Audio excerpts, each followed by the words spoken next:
Hi there, and today we are discussing the kidneys. So the kidneys play a very important role and a very elusive role in the body. These are the main regulators. So they regulate every single system, and the blood must pass through the kidneys. It goes through the little nephrons to be cleaned roughly once every 6 minutes. So it plays a very, very important role of cleansing the blood and removing toxins out through the urea system out of the body. You may not know you have a kidney issue. So first of all, they're very high up on the back. They're up behind your 11th and 12th rib. Generally, when someone complains of kidney issues, they're pointing to their lower back, for example. And this may well be. Now, the kidneys rarely show pain. It's not an organ that you typically have pain in, but it is an organ that typically goes out of balance when there's something wrong in the body. And you may not know. It might show itself as tiredness. So the most common symptom of a kidney issue is tiredness. Your P function might be working just fine, but its ability to regulate the body may not be. So I feel it's very important to bring in the kidneys because the adrenals sit on the top of them just like little caps. They're like little mushroom heads that sit on the top. Therefore, if the adrenals are in stress, the kidneys are in stress because they're literally on top of each other. And our body responds very much to vibration and frequency. So every single cell in the body is aware of what the rest of the cells are doing. There's a really intricate electrical system in the body. The adrenals are very, very close to the heart. So when our body goes into fight or flight, it actually pumps more blood into the right side so that you have an ability to move very quickly and fast in the first few minutes. And if this system doesn't switch off, the body continues to make the heart lovely and strong to get you away. But this causes a whole bunch of problems when we don't run and we don't fight or we don't flight and we stay in the situations that we're in. It can be very demeaning for us to be in situations, and our body can perceive a lot of things as being a problem for us. So frequencies are an issue for us. The body perceives it, but we don't see it, so we don't recognize it as being a problem.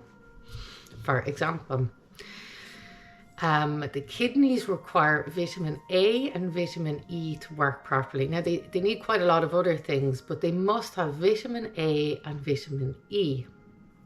So in the last 3 years, I found most people were very low in vitamin A and zinc.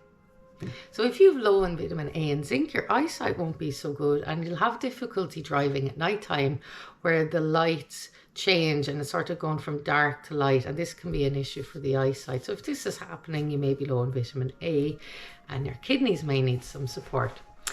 My favorite, I have it right here.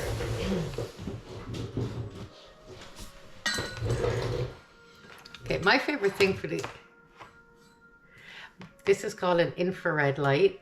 Okay, so this is my favorite remedy for the kidneys, and I feel it is amazing. It works like magic. The kidneys love heat and they get on really, really good when you have heat. So many people are aware of lambing bulbs, which farmers across the country use when their sheep give birth to little baby lambs, and they have the red light which keeps them warm, but it also kills off any of the infections or bacteria and it keeps them healthy.